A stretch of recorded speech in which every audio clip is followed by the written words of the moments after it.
नमस्कार। आज हम एनालाइज करेंगे कि मध्य पूर्व में विशेषकर ईरान और इजराइल के बीच जब भी टेंशन बढ़ता है तो भारतीय स्टॉक मार्केट्स पर इसका नेगेटिव इम्पैक्ट क्यों पड़ता है। यह लगभग हमेशा देखा गया है कि इन दो देशों के बीच कोई भी मिलिट्री एक्शन हमारे सेंसेक्स और निफ्टी में तत्काल गिरावट का कारण बनती है। इस जियोपॉलिटिकल कनेक्शन का सीधा संबंध ग्लोबल इकोनॉमी और भारत की एनर्जी सिक्योरिटी से है। इसे समझने के लिए हमें इसके मेन रीजन को देखना होगा।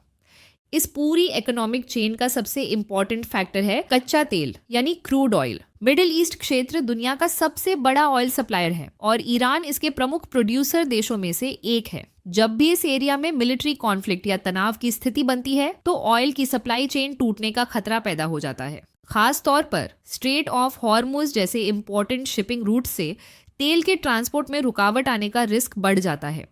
ग्लोबल मार्केट में इसी अनिश्चितता के डर से क्रूड तेल की कीमतों में तेजी आ जाती है क्योंकि ट्रेडर भविष्य में कमी का अंदाजा लगाकर बाइंग करने लगते हैं। अब सवाल ये है कि इसका भारत पर क्या और क्यों असर होता है। भारत अपनी कुल ऑयल रिक्वायरमेंट का 85% से ज्यादा इंपोर्ट करता है। इस भारी डिपेंडेंसी के कारण हम इंटरनेशनल ऑयल प्राइसेस में होने वाले उतार चढ़ाव के प्रति काफी सेंसिटिव हैं। जब क्रूड ऑयल की कीमतें बढ़ती हैं तो इसका सीधा असर हमारी इकोनॉमी पर कई लेवल्स पर पड़ता है। पहला, बढ़ता इंपोर्ट बिल। तेल खरीदने के लिए भारत को अधिक यूएस डॉलर खर्च करने पड़ते हैं। इससे देश का करंट अकाउंट डेफिसिट बढ़ता है और भारतीय रुपए पर प्रेशर आ सकता है। दूसरा, इन्फ्लेशन का रिस्क। क्रूड ऑयल महंगा होने का मतलब है पेट्रोल और डीजल की कीमतों में इंक्रीज। ट्रांसपोर्ट कॉस्ट बढ़ने से खाने पीने की चीजों से लेकर बाकी सभी सामान की कीमतें बढ़ जाती हैं, जिससे देश में इन्फ्लेशन का खतरा बढ़ जाता है। तीसरा, कॉर्पोरेट प्रॉफिट्स पर असर। पेंट, केमिकल्स और टायर जैसी कई कंपनीज के लिए क्रूड ऑयल एक मुख्य रॉ मटेरियल है। इसकी कीमत बढ़ने से उनकी प्रोडक्शन कॉस्ट बढ़ जाती है, जिससे उनके प्रॉफिट मार्जिन में कमी आती है।